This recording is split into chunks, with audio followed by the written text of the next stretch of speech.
আওয়ামী লীগ সরকারের আমলে নানাভাবে সুবিধাপ্রাপ্ত হয়েছিলেন সাবেক প্রধান বিচারপতি এবিএম খায়রুল হক। তাকে প্রধান বিচারপতি করা হয়েছিল কয়েকজন জ্যেষ্ঠ বিচারপতিকে ডিঙিয়ে। অবসর গ্রহণের কয়েকদিন আগে তিনি ত্রয়োদশ সংশোধনী মামলায় তত্ত্বাবধায়ক সরকার ব্যবস্থা বাতিল করেন। এছাড়া রাজনৈতিক একটি বিষয়কে আদালতের আওতাধীন করে বিএনপির প্রতিষ্ঠাতা সাবেক রাষ্ট্রপতি জিয়াউর রহমান স্বাধীনতার ঘোষক নন বলে রায় দিয়েছিলেন তিনি। পাশাপাশি বিতর্কিত একাধিক বিচারপতিকে শপথ পড়ানো, আগাম জামিনের এখতিয়ার কেটে নেওয়া, খালেদা জিয়াকে ক্যান্টনমেন্টের বাড়ি থেকে উচ্ছেদ করা এবং ক্ষমতার অপব্যবহার সহ নানা অভিযোগ রয়েছে সাবেক বিচারপতির বিরুদ্ধে।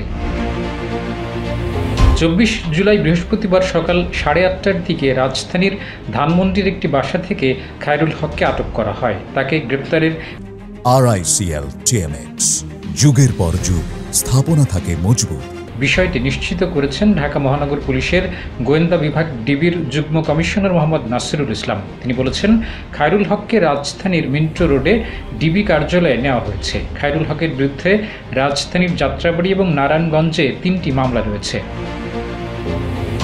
2010 সালের 30 সেপ্টেম্বর দেশের 19তম প্রধান বিচারপতি হিসেবে শপথ নেন এবিএম খায়রুল হক। 2011 সালে 17 মে 67 বছর বয়স পূর্ণ হওয়ায় অবসর গ্রহণ করেন তিনি।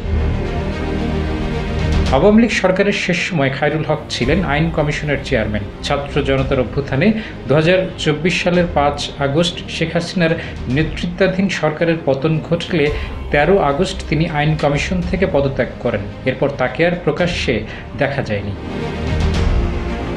ডেস্ক রিপোর্ট, জয় জয়দীপ।